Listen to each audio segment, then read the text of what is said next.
Good day, everyone. So today we were going to tackle the risk associated with ERP implementation.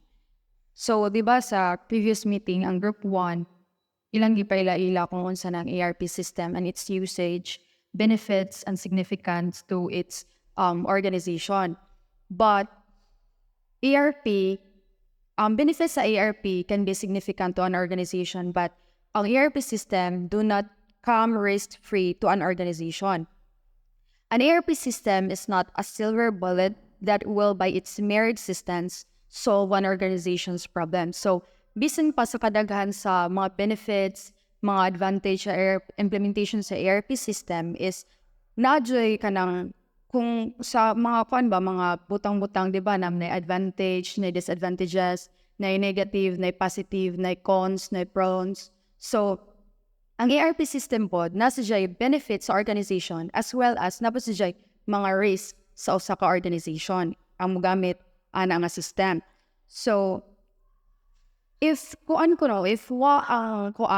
why mga risk nga mahitabo, there would never be an ERP failure. So, why may exist nga ERP failures kung ang ERP is kung na sila kanang sir, tawag nga na kanang murag puro advantage ra ba, puro benefit rang mahatag ni sa usa ka organization. So, di nga na ang idea sa ERP system. Kung nasa jay mga benefits, nasa jay mahatag nga murag advantage sa usa ka organization, napo si jay mahatag nga murag disadvantage or risk sa usa ka organization nga mogamit ana nga system.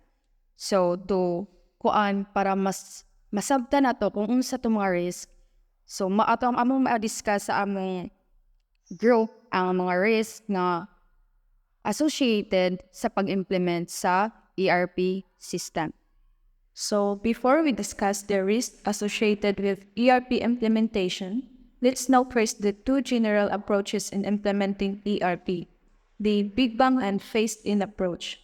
So, differences between the two.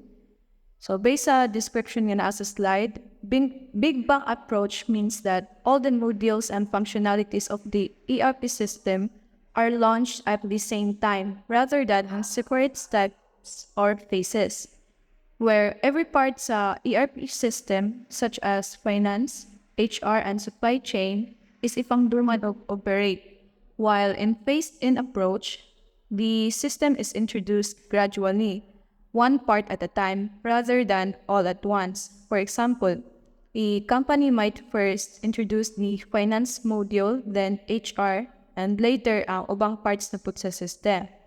So, in terms sa timeline po, mas dali makomplete ang implementation sa Big Bang approach kaysa sa phase-in kay sa Big Bang, general timeline niya is 3 to 6 months ra, while ang phase-in, it will take 6 to 24 months at usa ma-complete. Each approach comes with their own pros and cons. So for the Big Bang implementation pros, first is no double entry leading to human error. Since the entire ERP system is implemented at once, there's no need to maintain two systems, the old and the new, simultaneously. This reduces the risk of human error because employees would have to input data into both systems, avoiding duplication and inconsistency. Next is the immediate ROI after the go live.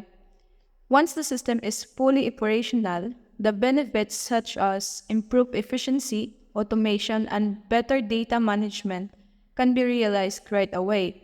This leads to a quicker return on investment because the company starts gaining from the system's functionalities immediately after deployment. Then, last pros is lower consulting costs. Since the Big Bang implementation happens over a shorter period, then less cost would ang ma-incur nila for the consulting. So for the cons of Big Bang implementation, first, bigger risk of failure if implemented without a consultant. If implementation is done without expert guidance, there's a higher risk of issues that could jeopardize the success of the ERP system. Mistakes made during setup could have far-reaching effects because all modules are launched at once. Then, challenges in change management. Introducing an entire ERP system at once requires a significant shift in how the company operates. So there might be confusion sa mga employees once na mag-shift ang ilang company from phased-in to big bang, mag-lisod sila o adapt quickly kay magdunga naman o operate tanan modules. Then, potentially evident training gaps. Since the system is launched all at once, employees may not have adequate time to fully learn the new processes and tools, which can lead to confusion, underperformance, and missed opportunities to utilize the ERP systems effectively. For the phased-in implementation, pros. First, easier regulatory compliance. By implementing the system gradually, companies have more control over ensuring that each module or process meets regulatory standards before it goes live. Next is lower risk of failure. Since the ERP system is deployed in stages, each module can be tested and refined before moving to the next. This reduces the chances of a total system failure as issues can be addressed incrementally. Then last is better parallel testing can be done. Because only part of the system is implemented at any given time, businesses can run the old system alongside the new one, performing side-by-side comparisons. This allows for better testing of the new system's performance and compatibility, reducing the likelihood of errors when going live. Then for its cons, working with two systems at once. During a phased implementation, employees may need to use both the old system and the new ERP simultaneously.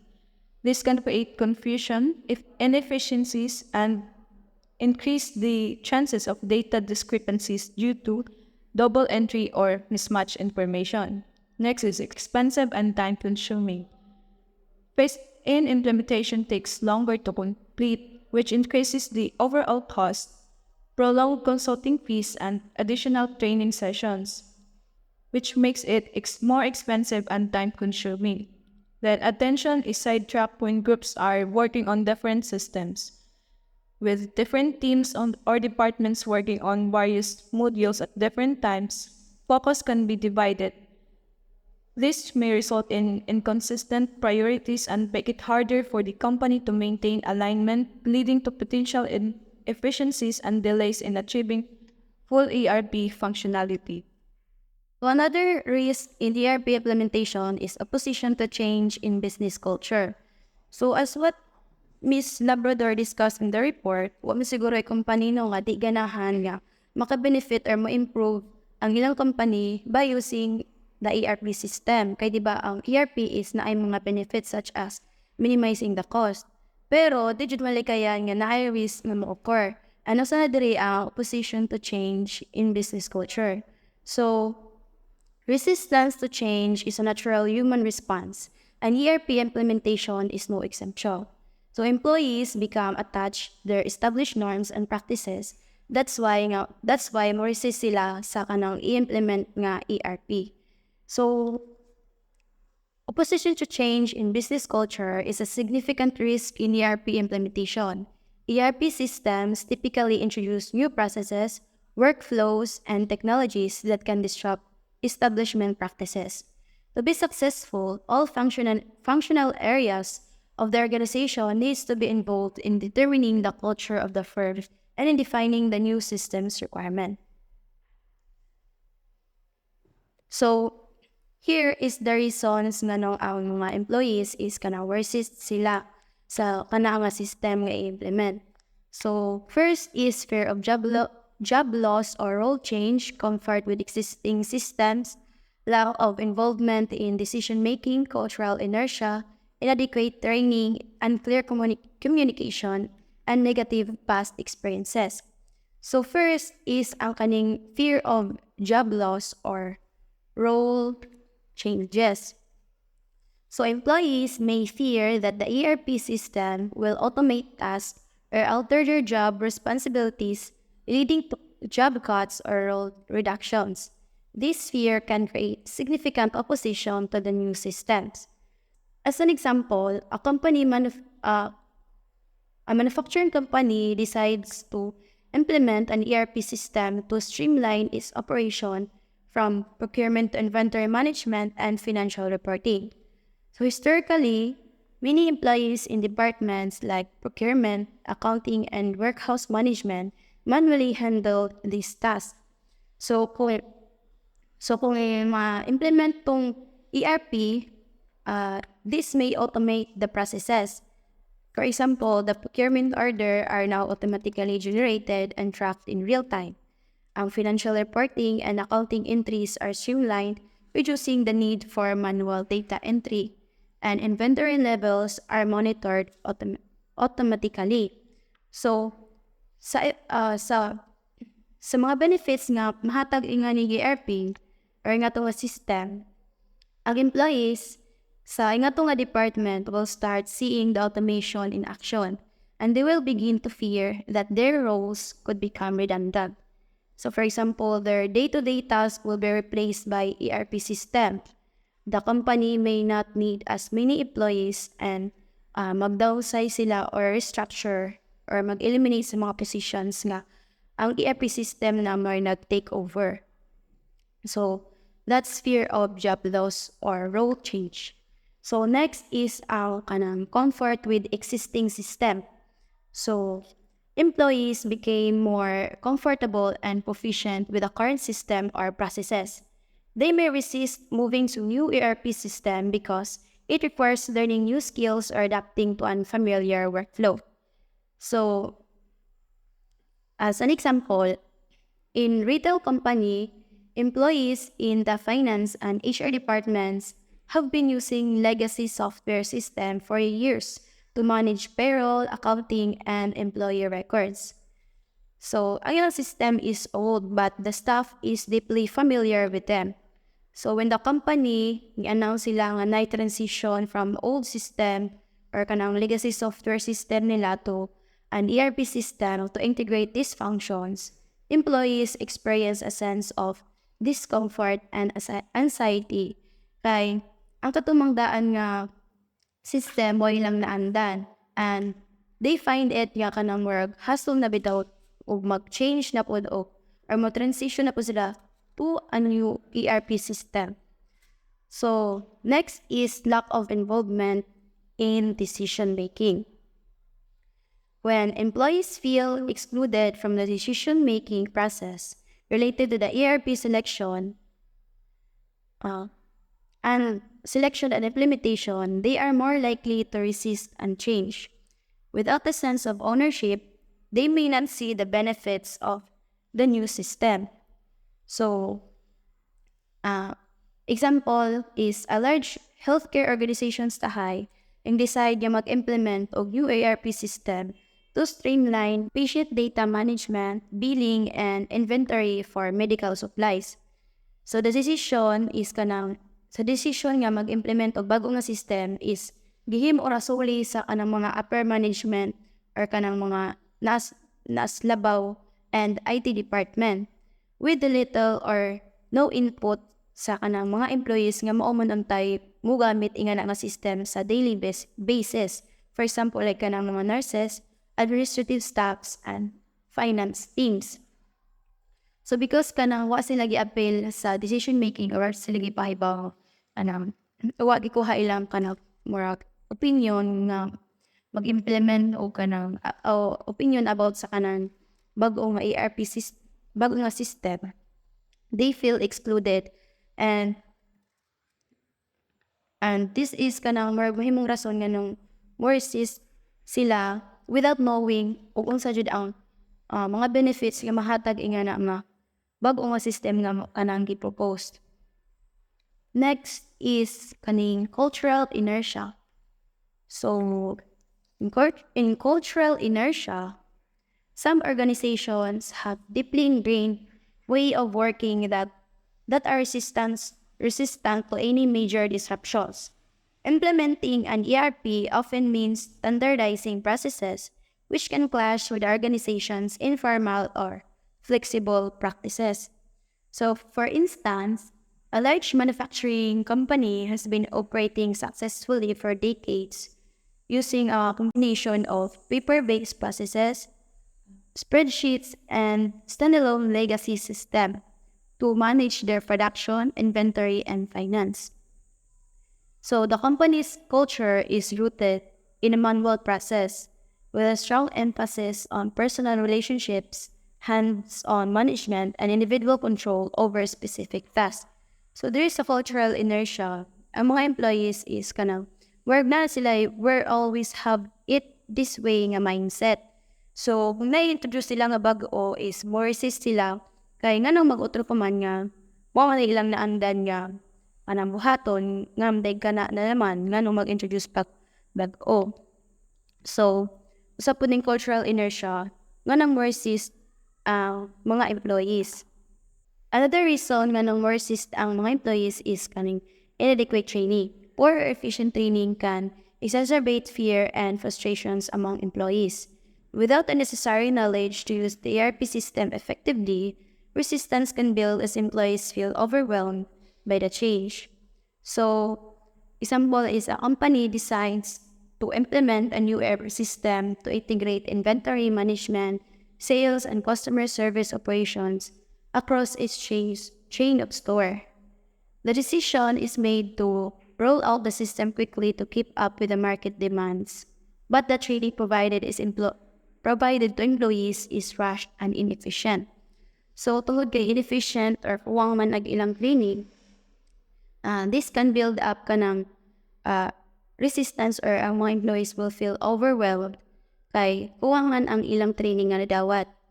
So, because of this, they tend to resist sa inga na kanang system. Magwagot-bot sila or inga na magreklamo kay mo lagi to kuwang ang ilang nadawat nga knowledge about inga na ang system. So next is kaning unclear communication. So sa unclear communication, when the rationale for implementing the ERP system is not communicated clearly, employees may not understand why the change is necessary. This lack of understanding can fuel skepticism and resistance. So a mid-sized manufacturing company Tahay decides to implement an ERP system to improve production planning, inventory management, and financial tracking. However, throughout the project, communication from leadership to employees is vague and inconsistent. So, ang rationally or ang goal sa kanang company is kanang wa na discuss thoroughly sa kanang ilang mga employee or wa nila na communicate og adjust sa ilang mga employees nga og unsay purpose or benefits nga mahatag ingana nga system, unsay dapat na nga mabag-o sa ilang current system, ganun dapat na ilidaan na nga system nila. So tungod kay wa may clear man ang kanang communication or why little knowledge sa mga employees about the rationale ingana nga ERP system. So they tend to resist sa kanang pag-implement ingana nga ERP system. So next is kaning negative past experience. Sa negative past experience, it is where if the organization has a history of failed implementation or poorly managed nga system sa una or changes.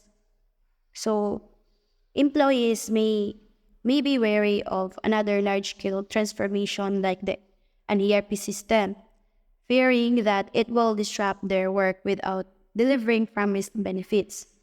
So dire kay kanang work ang company kay na nag-introduce na sila nag-implement na sila sa una o kanang mga changes or system but ning fail and kanang work naka-cause siya nga kanang work ma-trauma or kuan sa utok sa kanang mga employees nga kanang fail ra gihapon siya. So as an example, a large financial service company attempts to implement a new ERP system after a previous technology project failed a year ago. In the prior project, the company introduced a customer relationship management or CRM system. But due to poor planning, lack of support, and system inefficiencies, the CRM never worked. Was generally work as intended sa company. Employees were left frustrated by the chaos it caused, and the system was eventually abandoned after significant investment. So, dire nag-implement sila ka ng nag-implement ka ng customer relation management system. Pero ning-fail siya. And as a result, ang mga employees na-frustrate sila tungod nga itong change nga kanang warman sige hapon na successful, nagkagasto-gasto lamang. So tungod nga ni kanang mag-fear ang mga employees nga na-accept na po ang bag-o nga system, ERP system, kay mahadlok sila nga ma-fail na po putro without knowing sa kanang sa benefit nga na ay feeling nila mo fail siya without delivering the promised nga benefit nga itong system. So mo nang resist sila nga i-implement ng bag-o nga ERP system. So now ang mga reasons why nga resist ang kanang mga employees sa kanang ERP system. So kaning resistance sa mga employees or kanang ilang gibuan nga pag kanang kontra sa kanang or pag-contradict nila sa implementation sa kanang ERP nga system is kanang impact, which is kanang delay of implementation, reduced efficiency, increased cost kay kanang for example there is a adequate training, syempre mag-incur ka cost, and then sa potential for failure. So merto ang opposition to change in business culture, opposition to change in the business culture. For the next one is choosing the wrong consultant. So the implementation of an enterprise resource planning or ERP system is a significant undertaking for most organizations. Given the specialized skills and experience required, external consulting firms are often engaged to guide the process. However, the success of an ERP implementation can be significantly impacted by the choice of consultant. So, implementing an ERP system is a big project for companies, so it requires specific skills and experience. Often, companies hire outside consulting firms to help manage the process, as the consultant bring the needed expertise. However, in choosing the right consultant is so crucial, as their skills approach can be greatly affect the ERP system is successfully integrated into the organization. So if maka-choose ka sa right consultant, syempre effective kaayo ninyong pag-implement sa ERP system. So dako pa na siya impact if wrong consultant ang imong pili. In choosing the wrong consultants has primary issues, which is consultant shortage and overbooking. The demand for ERP consultants, especially during the peak periods, can outstrip the available supply. This can lead to consulting firms overbooking their staff, resulting in unexperienced or unqualified individuals being assigned projects. There is often a high demand for ERP consultants, especially during busy times, which can lead into a shortage of available experts. As a result, consulting firms may overbook their staff, assigning less experienced or unqualified people to projects, which can impact the quality of the work, or which has a great impact to the implementation of the ERP system. So the second one is the bait and switch tactics. Some consulting firms may employ deceptive practices, promising experienced consultants being the initial engagement. but delivering less qualified staff. So, some consulting firms may use bait and switch tactic where mag-promise sila nga experience sila ng mga consultants pero in-start or later na they are less qualified to the staff they are less qualified staff to the project. Money reasons why mislead and it affects the project success. So dako gyapon siya impact sa pag-implement nato sa ERP system. And the last one is the lack of contractual protections. Without clear contracts outlining staff and assignments, performance exemptions, and termination clauses, organizations may find themselves at the mercy of consultants who fail to deliver or overcharge. So, if ang contract doesn't clearly align sa mga staff roles or the performance standards, so dako gyapon na sa og effect sa ERP system kay the organization can be vulnerable sa consultants na wa din nakamit sa expectations or sa ilang plan nga dapat mabuhat. So there are recommendations for you not to choose the wrong consultants. So the number one is conduct through interviews. Interviews propose consultants to assess their qualification or experience. So in interviewing the consultants, it can be considered na para nimo ma-sure if naabot sila ang mga skills or experience na bisig pa just sa jobs. So in interviewing dali naman jud sila makamao or mo daghan na ba sila experience ana ang job. So ingana na. So the next one is the negotiate detailed contracts. Clearly specify staff's assignments, performance metrics, and terminations in terms and written contracts. So, dihanin mo makuan if makamake sure mo nga maka-create siya of detailed contracts na naka-outline sa project, which is dihanin mo makita if how success will be measured. The terms for ending agreement if needed. So the third one is the conduct preference check, verify the credentials and reputations of purpose consultants. So, syempre, if hire ta, you must check the backgrounds or reputations ano niya if napasujay potential nga pagka-consultant or nanabala silang mga issues na bad performance or something. So the fourth one is the align interest with performance. Consider performance-based compensation schemes to incentivize consultants to achieve project goals. So if mag-implement like payment plans na maka-reward sa ating consultants kay if maka-encourage ba sila maka-encourage ba ako consultants na ma-meet na to ang atong goals effectively and easily na to ma-meet. So the fifth one is the set clear termination dates. Avoid long-term consulting arrangement that can lead to dependency and excessive cost. So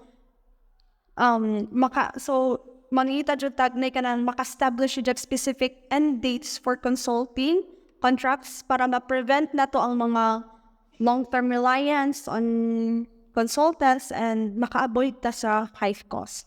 So that's it. Choosing the wrong ERP.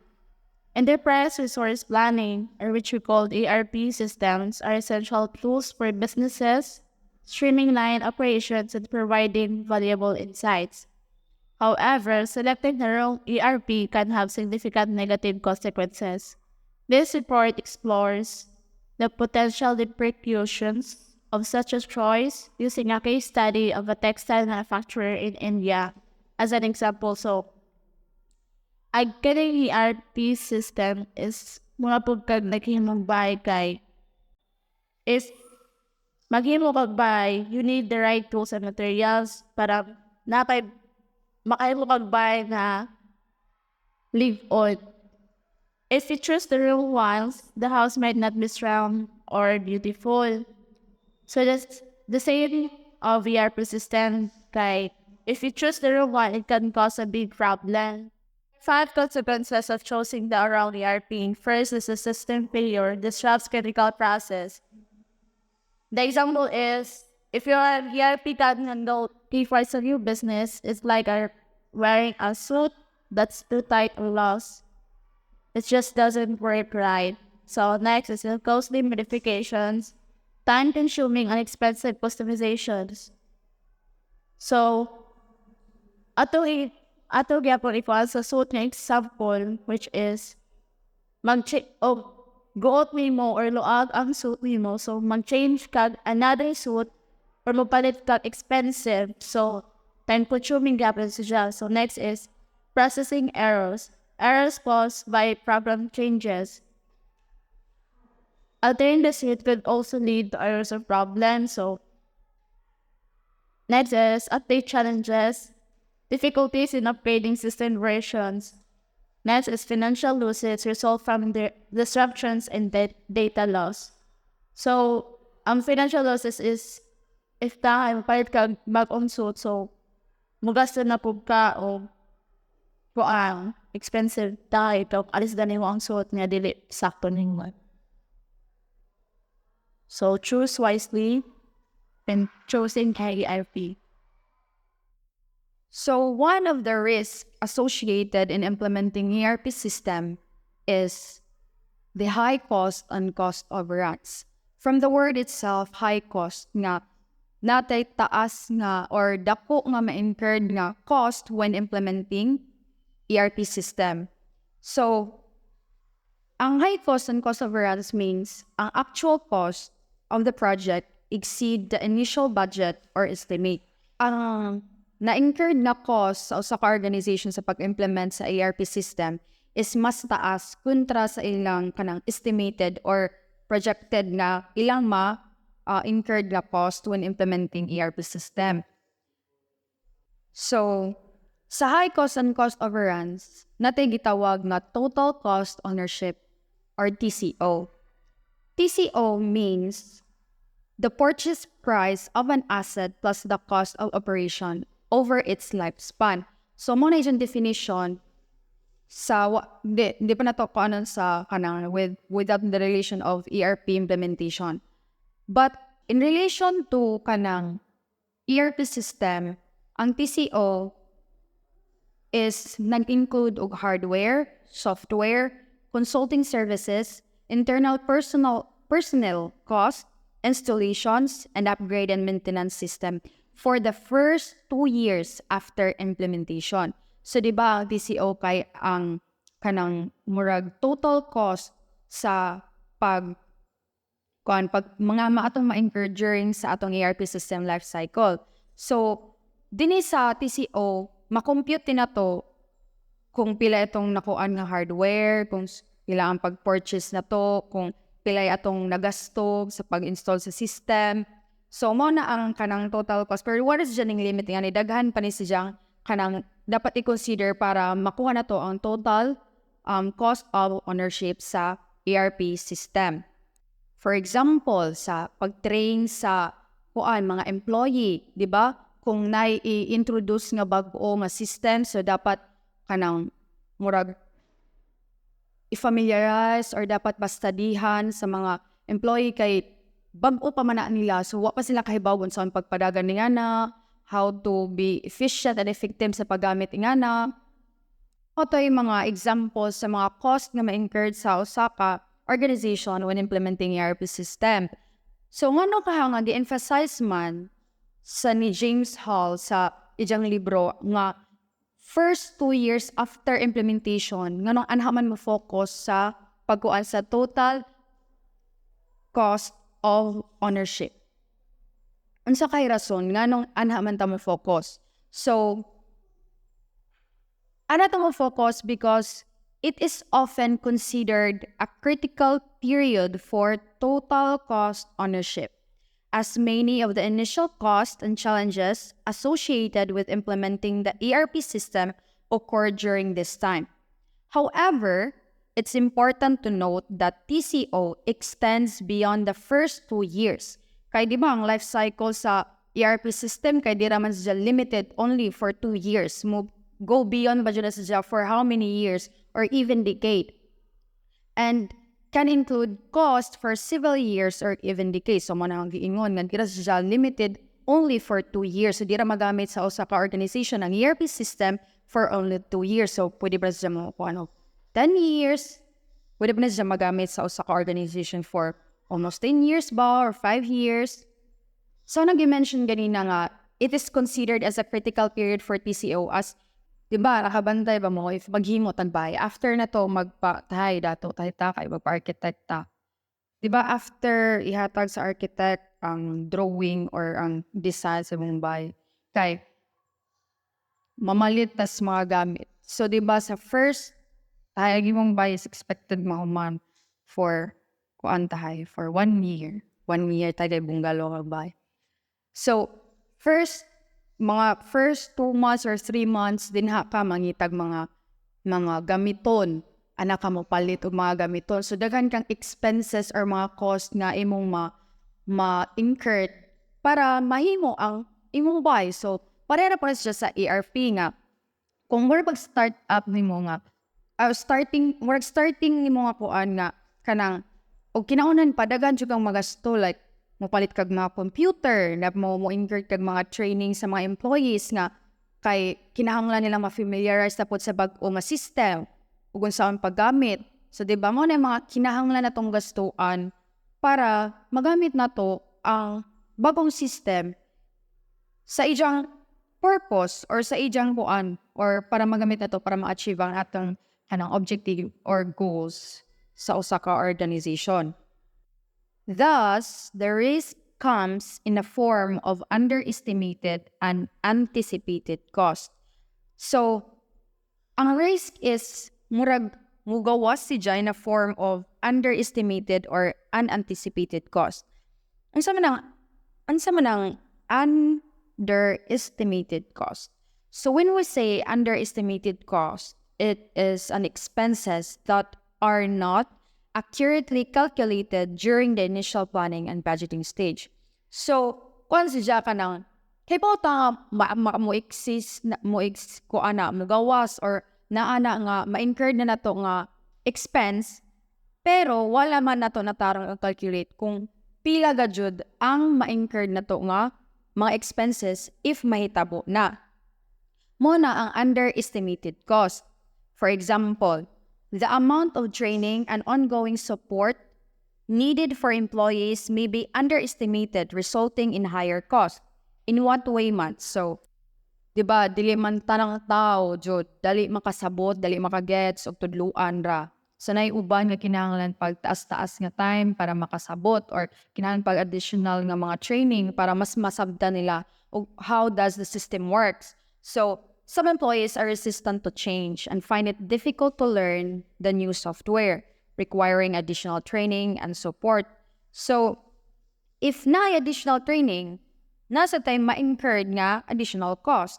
So, dapat po i-consider na sa company or sa mga organization ang kanang capability bitaw sa tao nga mo learn or maka-adapt or maka-acquire og kanang knowledge on how to use the new system nga i-implement sa usa ka organization.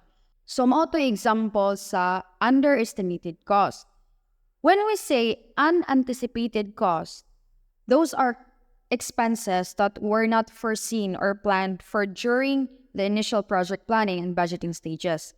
Wad mga sa usa ka organization nga mo exist dahil siya nga cost during sa implementation sa ERP system. So, example ani nga cost is kanang necessary hardware may be more expensive than initially estimated. Or, di gani, if the ERP needs to meet specific performance or benchmark, kay example, faster response times, kinahanglan nilang mo acquire o powerful hardware that needs nga gikinahanglan sa ERP system to function properly. No, tayo mag-additional sila og computer. So, wala nilang gidamha nga kinahanglan din nila mo acquire a new computer para mas ma-function properly or mahimong effective and efficient ang paggamit sa ERP system. So, kanang mga nga cost, gitawag na sila og unanticipated cost.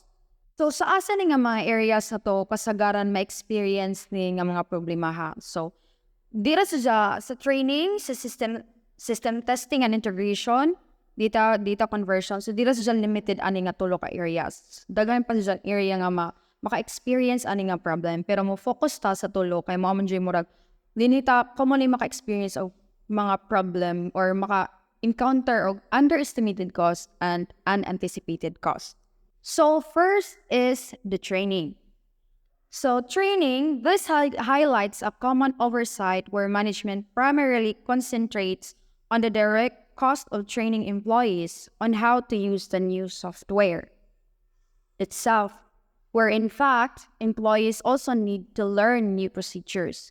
So ang organization bitaw is ming focus ra mismo kung unsaon nila pag-train ang mga tao kung unsaon paggamit sa new system. Di was sila ning dig deeper pa kung unsa pa kinahanglan sa mga mga employee para mas magamit nila or ma-utilize nila ang ERP system o para ma-meet nila dali or kanabang makuha nila, ma-achieve nila dali ang ilang mga buhaton. So, ang employee dapat pa nila consider nga ang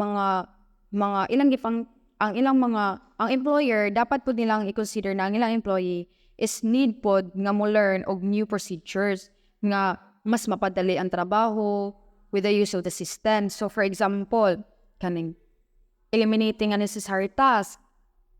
It involves removing tasks that do not add value to the process. Kung na mga mga steps or process nga di na jud necessary kaadyo para mahuman ako sa katrabaho, pwede nila eliminate. So pwede nila makalearn sila new procedures, di ra kay unsaon paggamit, unsay gamit ani nga pa, di ba? Og mag-training man kay more gi-introduce unsay gamit ani nga kuan sa system tahay, unsay gamit nga system, unsang paggamit.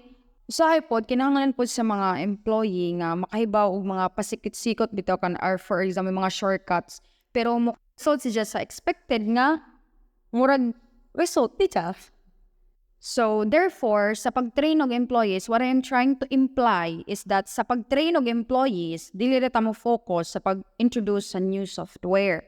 But also, employees need to learn new procedures that could make something simpler, more efficient, more effective by removing unnecessary parts or steps. Like, kung pwede ra nga itampo ng kuana, itampo ra. Diba? Para mas dali ang proseso. In this way, we can mitigate high cost and cost overrun. So mas, diba, kuan pod kay malesan pod ang cost na atong ma-incurred if murag kan ta og shortcut. Diba? Like kuan man na sa motor, diba? Og bubiyahe tagladyo, diya kay baw ta na shortcut. So nganong pili ka man ta nga biyahe sa ladyo nga na may shortcut. So malesan ang tayo, for example, sa paggamit sa gasolina, mas less ang ma-incur na to nga gasolina kung ato maagi sa shortcut than sa ladyo pa nga ruta, di ba? So, mao to ang work example nga scenario sa training na natay mga ma-incurred na cost or natay mga ma-underestimate na cost sa training. Kaya di ta mo consider sa uban na factor. Kaya bota nga mo exist ang training, important na ang training for employees, but ang company, our organization is difficult sila, wa sila ni consider sa uban na factor na pwedeng mahitabo. So, ang second area is on system testing and integration. So, to make it simpler, di ba? To make it simpler o mas nasabtan, imagine pa sa scenario. Di ba, if napalit tag-plancha tayo sa mall, sa metro, Di ba, before na to i-add to sa counter or before na to bayran, is kinahanglan pang i-test ang item to know if ang plancha is minginit ba or muinit ba. Just like sa pag-implement of ERP system, organization also needs to check the system kung function ba siya properly or wala ba siya defects or mga issues or mga problems nga may encounter in the future, di ba? So, ano mang importante man or kinahanglan man sa usa ka organization nga i-test ang system. Just simply because to ensure that the system will meet the organization's objectives and goals. So, para na nanay rason nga no, kinahanglan nga na ay system testing. So, if ma-find out na to nga sa atong system testing nga na defects or issue ang system natong i-implement. So, nanapatay additional cost. Ito siya hidden cost. Kay wata kay ba mo kuan na siya na mo exist siya during sa kuan. Kisa balagi nakaibaw kung mo function ba properly or na by defect or wa ba sa system kung di na to testingan. So, if, for example, na-defect ang system sa during sa testing, so, ang organization is mo incur dapat og additional cost para ma-fix to nga issue or defect sa system para magamit na to ang system properly. Kay kung di na to kanang murag paano bitaw kanang gastuan, maka-cause siya og mga delays, no, maka-cause siya og mga problem sa organization nga may result po sa og kanang higher pa nga cost nga ma-incur sa usa ka organization. When it comes to integration po, in the context of software development, integration refers to the process of combining or connecting different software components, systems, or modules to create a cohesive and functional whole. Anong kinahanglan man natong i-integrate? Just to ensure that these components can interact effectively, share data, and work together seamlessly to achieve a desired outcome. Nga ang integration is makapuan mo po siya sa kanang high cost and cost overruns. For example, daghan tang i-integrate ng mga system. So, complexity of integration. The more systems that need to be integrated, the more complex the integration process becomes. This complexity can lead to unforeseen challenges and additional costs. So, like each systems may use different data formats and structures, making it challenging to exchange and synchronize data, due to the fact that different systems use different ways to store and organize data. So, lisod siya i-integrate. May mga system nga lisod i-integrate, which can kanang naay mga cost nga mo arise during sa integration kay kinahanglan ta og mga, for example, kinahanglan ta og mga experts, no? So mo bayad na pod ta sa additional cost kay di ta katay integrate, dagan complex na kaadyo kay dagan system nga integrate, dapat i-integrate kay kinahanglan siya o sa ka system kinahanglan sa ka system. For example, para mas masabdan dyan na to is kanang bitong magkuhan kag puzzle. Di ba, if daghan kang more mga, di ba, pieces man na. So, kung daghan kang buon or daghang pieces nga ihatag, daghan kang buon, so daghan kang kuan nga asa siya ibutang. Di ba, if maglisod ta, kung magduwa ta og puzzle, is di ba kung maglisod ta, kay mo gamit ta og kwarta, like sa pagkuan kung unsay asa dapit babutang sa ka piece. Diba? Just like sa ERP system, kung maglisod ta, mo incur tag additional cost, like pag-hire sa mga expert. So, mo usa siya sa mga risk sa pag-implement sa ERP system. So, integrating more system is like building a bigger puzzle with more pieces. The more pieces you have, the harder it is to put the puzzle together, which can lead to unexpected problems. Number 3, data conversion. So data conversion refers to the process of transferring data from one format or system to another. So magbalhin ta og mga data. For example, retrieving data from the old database, converting data into a format that is compatible with the new database. Example scenario. During the conversion process, unforeseen challenges or issues may arise, such as data corruption. Kung ang imong data nga ibalhinay is na-corrupt, or system failures, or naatay problema sa system na to.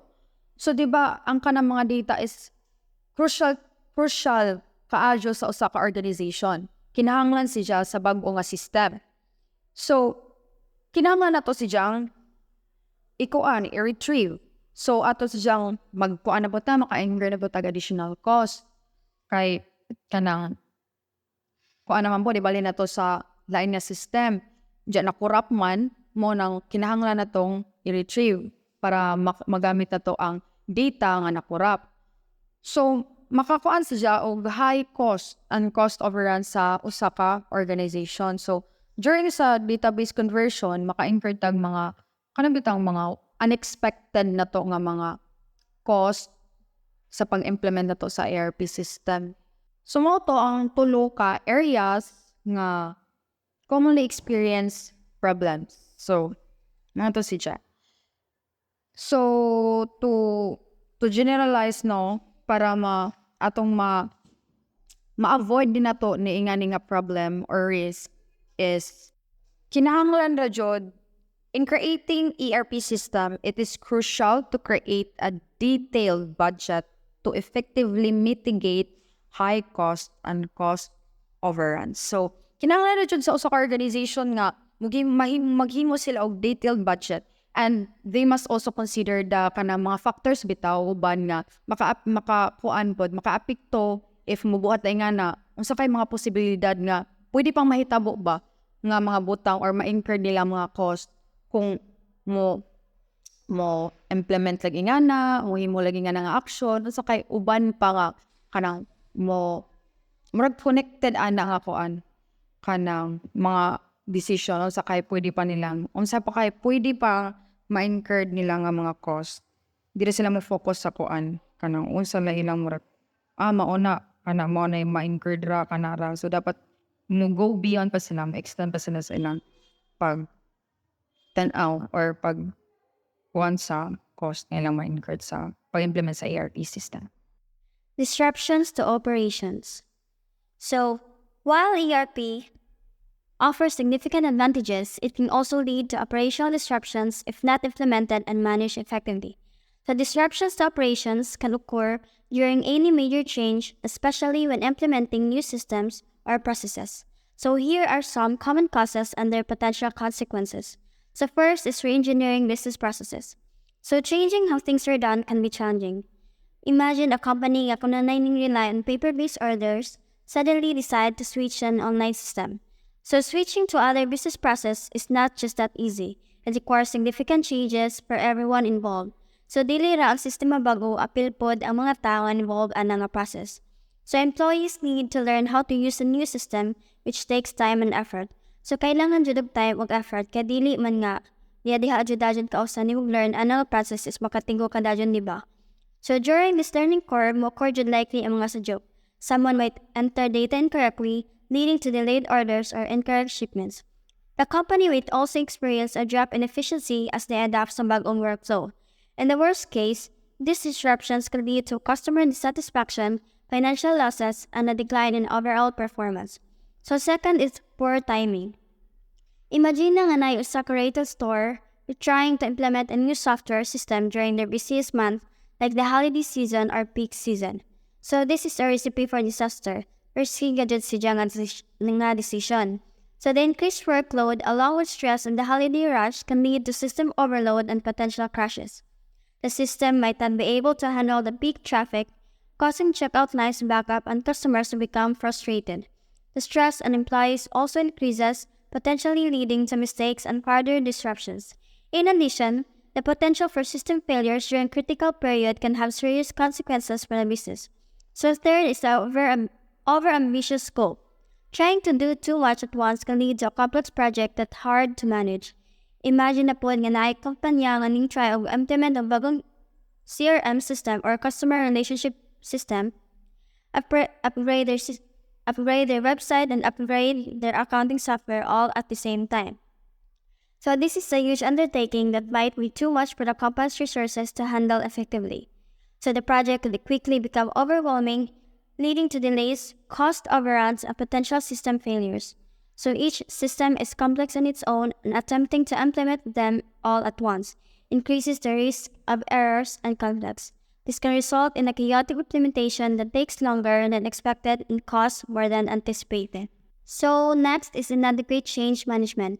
So diba kung mga employees wala na-inform og tarong, trained and supported, they might resist the change, leading to low adoption and potential errors. Let's say a company installs new software but doesn't provide adequate training for staff. Employees might feel frustrated and confused, leading to resistance and a lack of willingness to use the new system. Without proper training, employees might struggle to use the software correctly, leading to errors and delays. This can also create a sense of distrust among employees, making it harder to implement future changes. So next is technical issues. So software bugs, compatibility problems, and data migration issues can cause system failures and downtime. Imagine a company implementing a new database system, but there's a bug that causes data to be lost. This could lead to significant disruptions in operations, potentially impacting customer orders, financial records, and other critical data. The company might need to spend time and resources fixing the bug and recovering lost data, causing delays and additional costs. In the worst-case scenario, the data loss could be irreversible or di na mabalik or ma-recover, so it can lead to serious financial consequences and reputational damage. So ika-6 is a big bang approach. So launching a new system all at once without a gradual rollout can be risky. Imagine a company replacing their entire accounting system with a new one overnight. If there are any problems with the new system, the company could face significant disruptions. This could lead to data loss, system crashes, and a complete shutdown of their financial processes. Ang mga empleyado might also experience a significant amount of stress and confusion as they try to adapt to the new system while dealing with the potential chaos. A phased rollout approach where the new system is implemented in stages allows for greater control, reduces risk, and provides opportunities to address any issues before they become major problems. So let's study the case of Hershey's Food Corporation.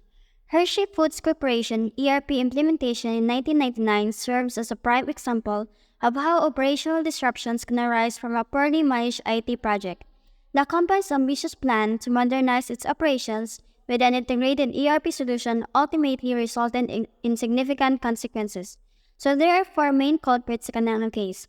First is aggressive timeline and poor timing. Hershey was driven by the looming Y2K crisis, leading to a compressed timeline of 30 months instead of the recommended 48 months. Moreover, they choose to go live during their peak season, further exacerbating the challenges. This rushed implementation left little room for error and created a high-pressure environment. So second is overambitious scope.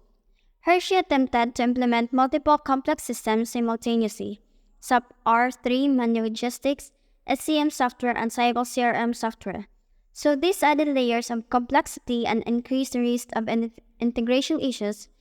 Furthermore, the company lacked prioritization, leading to a fragmented implementation where critical functionalities were not addressed. So next is inadequate testing and training. Insufficient time was allocated for rigorous testing, resulting in numerous system failures and errors. Employees were not adequately trained on the new system, contributing to user errors and operational inefficiencies. This lack of preparation meant that the system was not ready for prime time and users were not equipped to use it effectively. So fourth is the Big Bang approach. So Hershey opted for a Big Bang approach, deploying the entire system at once, rather than a phased rollout. This risky strategy increased the likelihood of significant disruptions as there was no opportunity to test and refine the system in smaller increments. Consequences on a failure. First is operational disruptions. The implementation will lead to severe operational disruptions, including order processing delays, shipping errors, and inventory issues. This directly impacted Hershey's ability to fulfill customer orders and maintain its supply chain. Second is financial losses.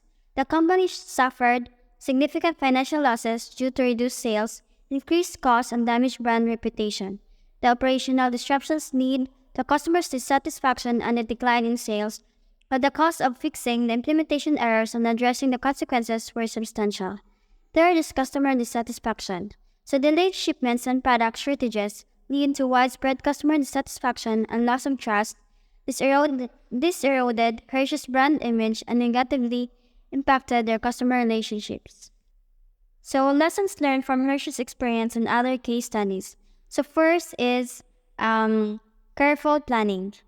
So careful planning meaning before anything else, the company should conduct thorough research, analyze potential risks and benefits, and define clear goals and objectives for the project. So second is a phased implementation approach, meaning instead of trying to implement everything at once, dapat i-implement by phase, ayaw mo tag-implement tanan kay para di ka maka-encounter of major unforeseen issues. So next is effective change management, meaning you should first communicate the change effectively to all stakeholders, addressing concerns and providing training and support. Next is robust testing, meaning dapat testingan na nimo ang new system in a controlled environment. Dapat testingan nimo running simulations and gathering feedback from users. This ensures that the changes are working as intended and minimizes the risk of errors in the live system. Lastly, contingency planning, meaning you should have a backup plans in place in case things went wrong. This involves identifying potential risks and developing strategies to mitigate them. Having a contingency plan helps to minimize disruption and ensures that project can continue even if unforeseen challenges arise. Companies embarking on large-scale IT projects must learn from these mistakes and prioritize a structured, well-managed approach to ensure a successful and disruption-free transition. So that's all for risk associated with ERP implementation. So I hope that you understand and learn something. And yeah, thank you for listening.